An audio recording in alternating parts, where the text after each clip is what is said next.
The forest animals fled all at once, leaving the woods eerily empty. I noticed it first as a faint rustling, a ripple through the undergrowth that sounded almost like wind but carried a pattern too deliberate to be natural. Birds took flight in sudden bursts, wings snapping through the fog-thick air. Squirrels scurried from tree to tree with frantic leaps, their tiny claws scrabbling against bark. A deer bolted across a clearing, its hooves echoing sharply against the moss-covered ground. Then silence. The sudden quiet pressed against me like water. Every leaf, every twig, every fallen pine cone seemed to hold its breath.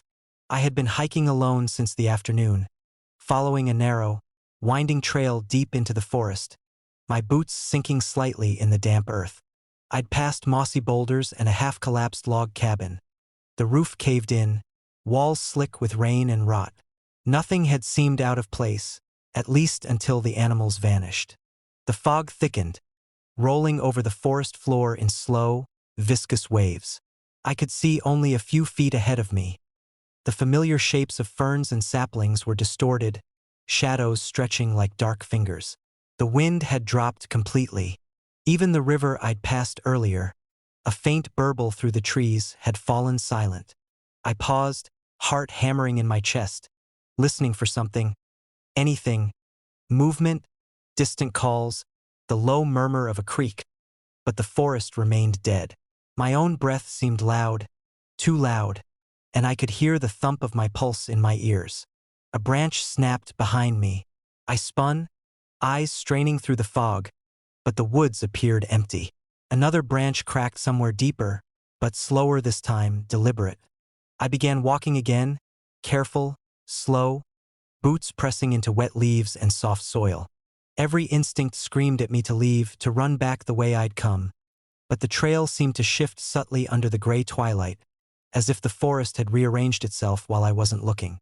An abandoned campsite appeared through the fog. A collapsed tent sagged against a tree, its fabric torn and filthy. A smoldering fire pit had gone cold, ash strewn over the surrounding earth. Charred logs lay in awkward angles, broken and scattered. I shivered despite the mild evening, stepping over a fallen branch and trying to convince myself someone had been here recently, long enough to leave a trace, and not vanish without a trace. I kept moving, the fog thickening into a wall around me.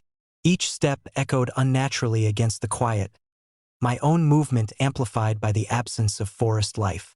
There was no rustle of leaves, no scratching of small claws, no distant calls of foxes or owls.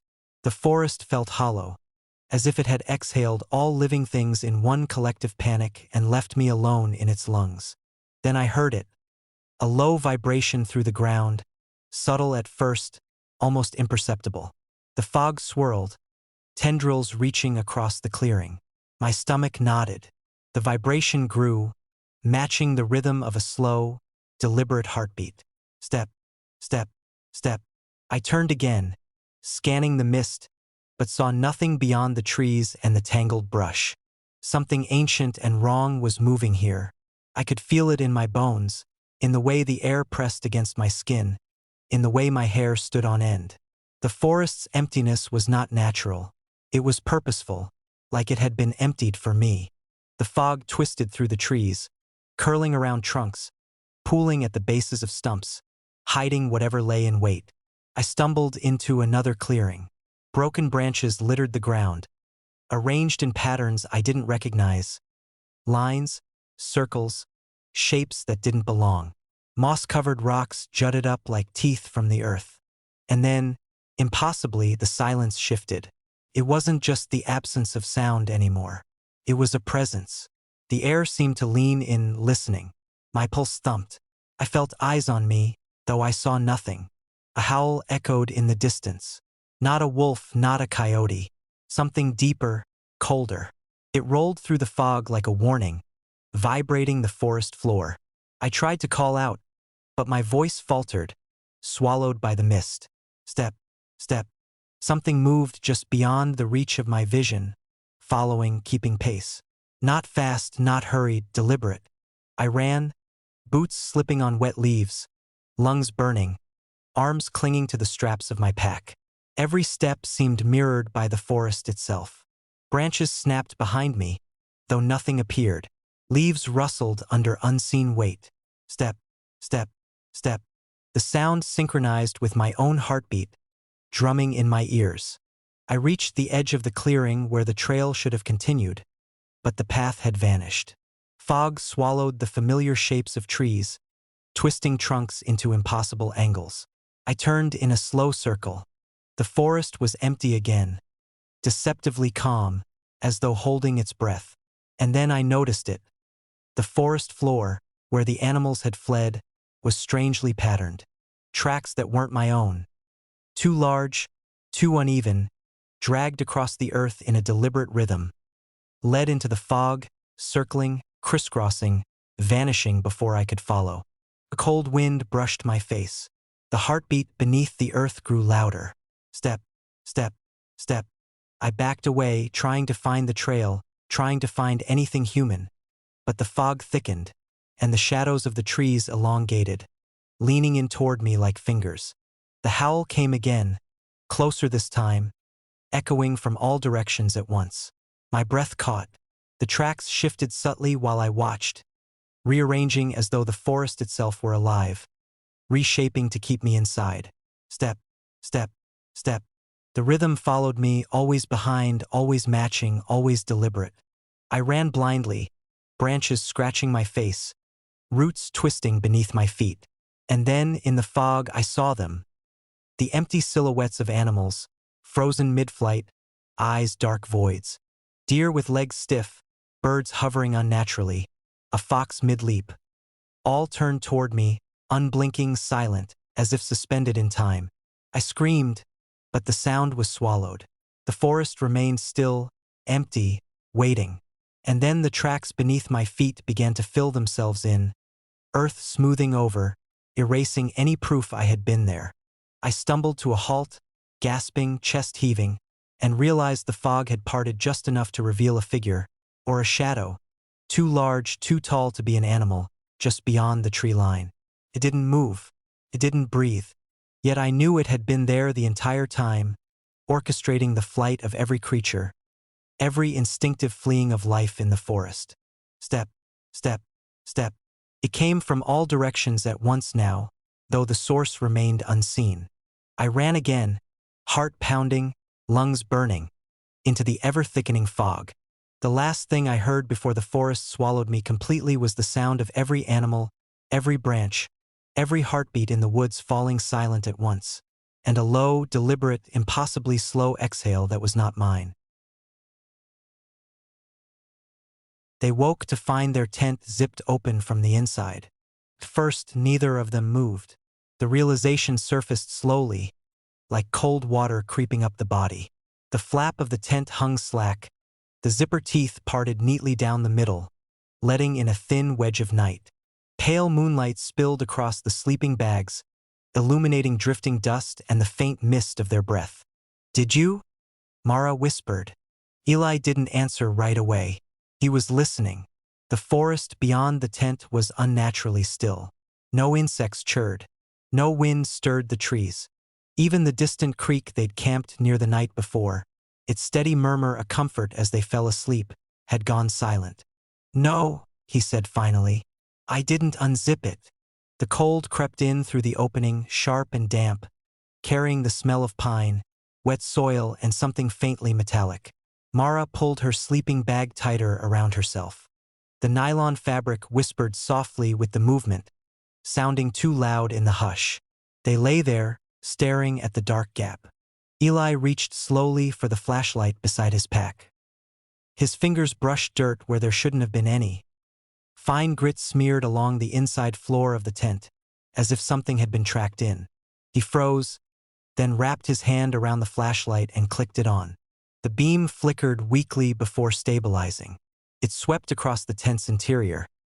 Their packs, the dented metal mugs, Mara's boots neatly lined up near the wall. Everything looked normal. Too normal. Outside, the campfire was nothing but a dull constellation of embers, glowing faintly red beneath a skin of ash. The light from the flashlight barely reached beyond them. The trees loomed just past the fire ring, tall and tightly packed, their trunks like pillars holding up the dark. "Maybe you didn't zip it all the way," Mara said, though her voice lacked conviction. Eli shook his head. "I remember the sound." He mimed the motion unconsciously. All the way closed. They both remembered. The slow, careful zipping before sleep, the way it sealed them off from the forest, turning the tent into a fragile cocoon of warmth and safety. A faint rustle came from the trees. Mara's breath caught. Eli angled the flashlight toward the sound, but the beam revealed nothing, just tangled undergrowth and shadows stacked on shadows. The rustling stopped as abruptly as it had begun. The silence afterward felt heavier, as if the forest were leaning in. "Probably a deer," Mara whispered. "Probably," Eli echoed, though his grip on the flashlight tightened. He leaned forward, peering out through the opening. Cold air poured in, raising goosebumps on his arms. The zipper pull dangled at the bottom of the opening, unmoving. From this angle, he could see something else. A shallow depression in the dirt just outside the tent. Not a footprint exactly, more like the ground had been pressed down by weight, then dragged. Eli swallowed. "What?" Mara asked. "Nothing," he lied. They sat there for a long time, listening. Every sound inside the tent felt amplified. The quiet rasp of breathing, the soft creak of fabric as they shifted, the faint buzz of the flashlight's failing battery. Outside, the forest remained mute. No owls, no frogs, no insects. It was as if the woods were holding their breath. Eventually, exhaustion crept back in, heavy and insistent. Eli reached for the zipper. The metal felt icy beneath his fingers. "Wait," Mara said. He paused. What if something's still out there?" Eli glanced into the darkness again.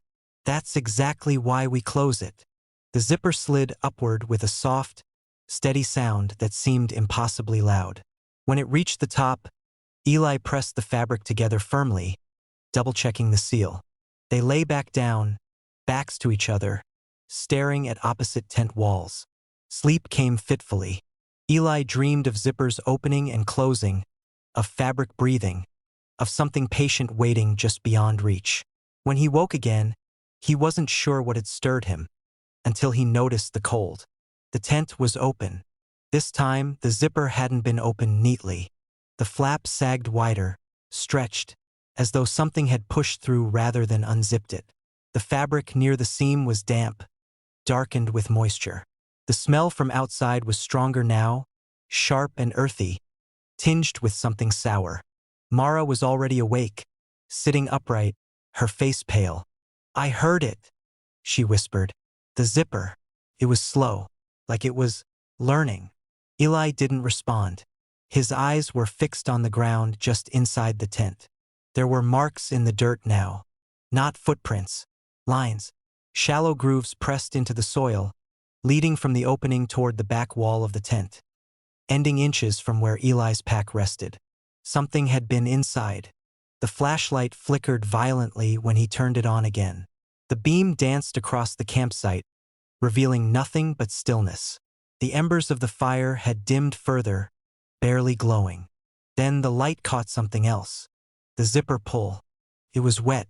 Mara let out a small, broken sound. From somewhere deep in the forest, a single branch snapped. Eli turned toward the sound just as the flashlight died completely, plunging them into darkness. In that blackness, they heard it clearly now, the soft whisper of fabric shifting, the faint scrape of movement just outside the tent. And beneath it all, barely audible, the quiet, careful sound of a zipper being pulled from the inside.